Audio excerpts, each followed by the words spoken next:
Fight Voter Fraud Incorporated works tirelessly to promote transparency and accountability in the electoral process, advocating for measures that prevent fraudulent voting and protect our representative republic and the rights of citizens. Linda Szynkowicz and her band of nonpartisans are committed to upholding the integrity of U.S. elections and are currently investigating over 280,000 cases of suspected voter fraud. How can you help to ensure we have one vote for one legal voter? Here's Linda. Hi, and welcome to SYNC-O-WICZ, our weekly program on election integrity. I'm Linda Szynkowicz. I am the founder and CEO of Fight Voter Fraud, Inc. We're a 501c4 nonprofit, nonpartisan organization.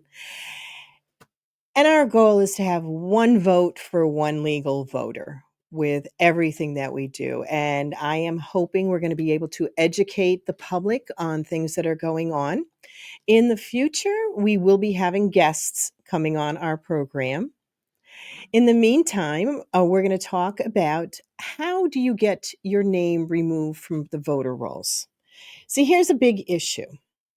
When you move, believe it or not, it's your responsibility to contact your election officials that you have moved, because you can only vote in one location.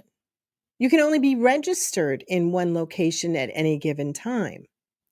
And even though election officials have to do follow-ups and canvassing to see who's still in the area, you'll make it a lot easier on yourself and everybody else that when you move, you make sure when you register to vote at your new location, because we want you to vote, that you also notify your previous location or previous state on where you used to live. Now, there's a very easy way to find out where do you go and what do you do. It would take hours for us to go through each state individually because every state is different on how they want you to remove your names from the voter rolls. So on the United States Election Assistance Commission, that's our federal government, if you go to www.eac.gov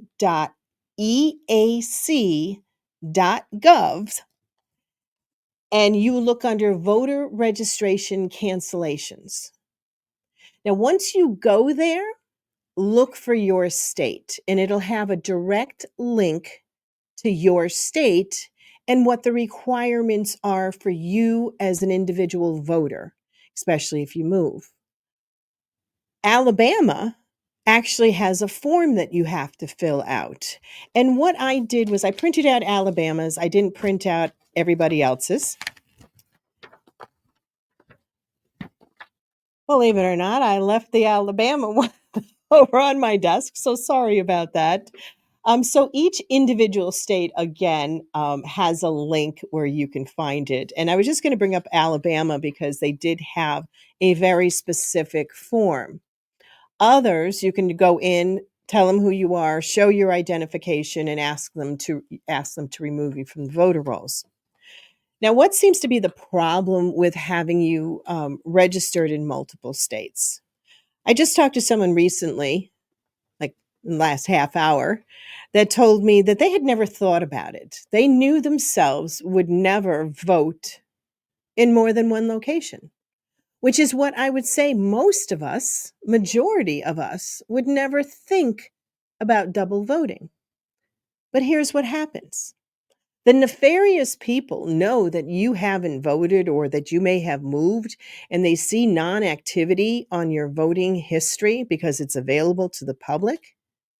And they will actually put votes in under your name, unbeknownst to you, which is why it's really important that the states follow the NVRA, which is the National Voter Registration Act. It says that you have to have clean voter rolls within the states. And that's a key reason why. Because even federal funding that goes to the states is based on the population, and it also incorporates people who are registered voters. So it's really important. So you do have some nefarious people thinking it's great to keep the names on the list because, as one registrar said to me, we get more money. Well, we don't want that to happen. Not that we don't want to have more money. But we want to make sure the voter rolls are clean and every vote matters. Every single legitimate vote, or as we say, one vote for one legal voter. So it is up to you as the resident or citizen of a town. If you have moved, you are allowed to vote at your old location within 30 days. You can do that. But then you have to make sure you're removed from the voter rolls. So again, when you go and register to vote, when they ask, are you registered anywhere else? And you tell them, yes, I'm registered in Nebraska or I'm registered in Maine or California. Don't expect them to actually contact the other state. Because I'll tell you, a lot of times it doesn't happen. And that's the problem.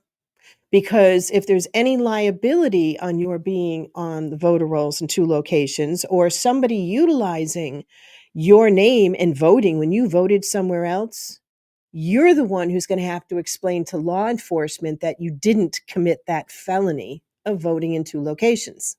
So the way to completely eliminate that possibility to the best of your ability is to make sure you have personal contact with your election officials and what they require. And then do a follow-up. I hate to say that, but you always have to follow up. Even if you know the person and there's, oh, I'll take care of it. You need to make sure, because they could get distracted, something else may happen, a glitch in the system or whatever it may be. You don't want to be the one responsible for somebody else able to vote in your name. Now, I know if some of you want to vote twice, bad idea. Bad idea, because that is actually a felony. And our organization, Fight Voter Fraud, we're rooting all of them out that we can find. And we're finding thousands of people have double voted in multiple elections. Now, one of the things that I recently found looking at the double voters in New York that we were looking at, I found that there were some very interesting things. One, a lot of the double voters, I don't know what the percentage would be, were people who should have been removed from the voter rolls years ago. So say the last time they voted was in 2005.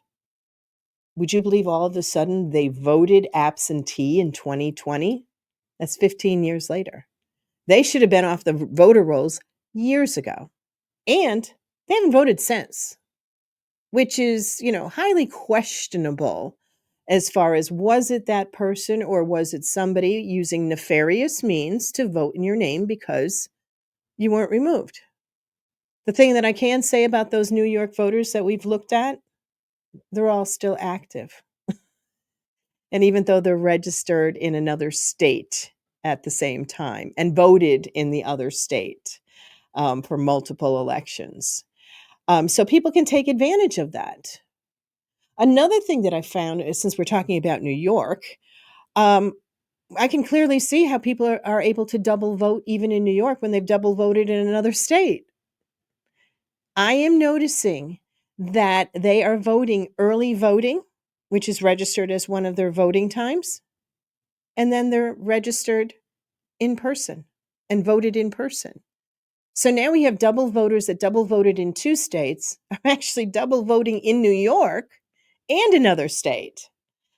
So again, this is an absolute issue that needs to be addressed. The voter rolls across the country need to be cleaned. And you can help. You can absolutely help.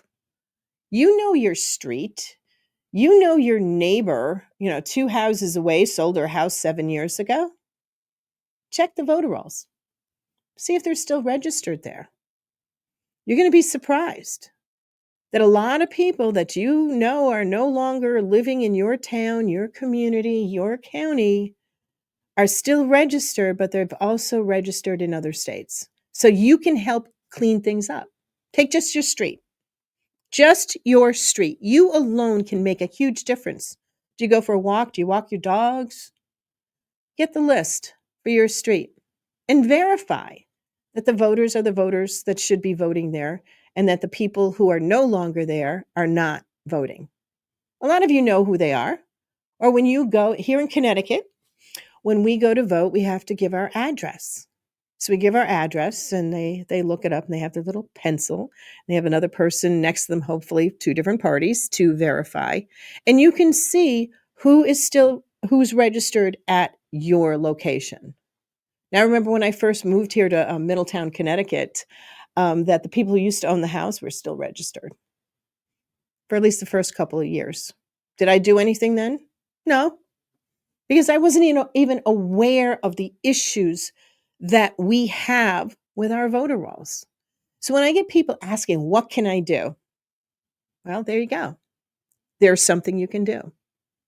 You can also look up, and I like to promote this site because they have, I believe, 36 states.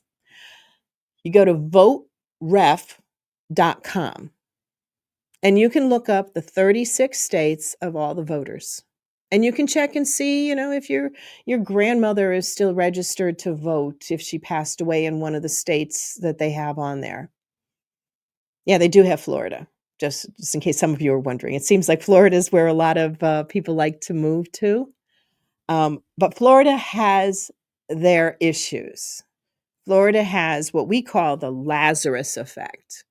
We have found that people who pass away in Florida, gone for 10, 15 years, all of a sudden start voting again. We know it's not them. But again, if they haven't been removed from the system, somebody else could grab the vote. And again, we don't care what party you're from. We just want one vote for one legal voter. And a lot of dead people are voting. When we sent down 15 random counties to Florida last year of deceased voters that we did the deep dive into to prove that they were no longer alive, we had a tremendous amount of people who voted in Florida that were dead. We had the same thing here in Connecticut. I think I may have told you on the first show. We had 542 deceased voters in the state of Connecticut voted in 2020. It's there. Some of them vote in person, which I really think is amazing, because somebody's got to be pretty darn ballsy to pretend that there's someone else, let alone pretend that they are a person who may have passed away. So check on your neighbors. I think there should be something from funeral homes or crematoriums that need to notify the local election officials that that person is no longer alive and should be removed from the voter rolls. Another quick thing, if you're thinking about something that you want as a law in your state or even something in your county, people that move. Who knows that they moved? Well, in your town at City Hall, they do have a department that knows who bought the house. You can go to your town clerk, who sold the house. Why isn't that information being brought to your election officials? I know here in Middletown, Connecticut, it's only one floor. They only have to go down the stairs. They can go down the elevator. They could send somebody down with the document. Or even from the health departments. The health department, are they giving it to the election officials within your county? So I think that's really, really important, that there's very simple things that can be done in order to clean the voter rolls. So again, if you have moved and you are registered to vote, you need to change your registration. It's on you. Don't leave it up to the election officials. It's you. You need to protect your vote. Imagine if you vote a particular party line and then somebody else who votes another party line goes and votes in your name. I think that would be pretty upsetting. I know I'd be upset. And the other thing is, if you go to vote and you haven't voted in a while, the people that have scooped up the ballots. Now, I'm not sure if anybody has heard the phrase of wet ballots. Usually I have people look at me like, what? Do we soak them? No. A wet ballot is a ballot that has been filled out ahead of time by someone nefarious because the voter hasn't voted in a number of elections. So they take the chance that you're not going to go and vote. So your ballot will be submitted even before you vote. And what happens when you go in and say, well, that wasn't me? Who are they supposed to believe? Again, it's a wet ballot. They take the chances. Some of them even go and vote in person, which I still can't get over, which is why we need to have government issue photo ID. We absolutely need that in order to have our clean elections. And what's going to be, what's the stuff that we hear? Well, what if someone doesn't have a government photo ID? I'll tell you, every state should set up with their election officials the ability to verify that someone is who they say they are and actually issue them a government ID used for voting. It's simple. It's not going to disenfranchise anybody. It's going to make it more secure, which is what we want. And don't think that people using nefarious means is something new. It has been going on for decades and decades. Even when Abraham Lincoln was running for president, there's a story about how the military votes were being absconded by certain people. And that was a big thing that happened back then about the fraudulent votes. So we're talking during the Civil War that this was going on. And we see across the world many other countries that have secure elections. I do believe the most secure election is in-person paper ballots. We need to do that. Electronic stuff is being manipulated. We see it here in the office every day on how vote history is being manipulated in different states and other information that we know and we have hard copies of. All of a sudden we go back to double check and it's gone. It's happening. So having something secure with very limited as to people who are not able to get to the polls, to actually have somebody, with them to help them fill out their ballot. Another restriction we absolutely need.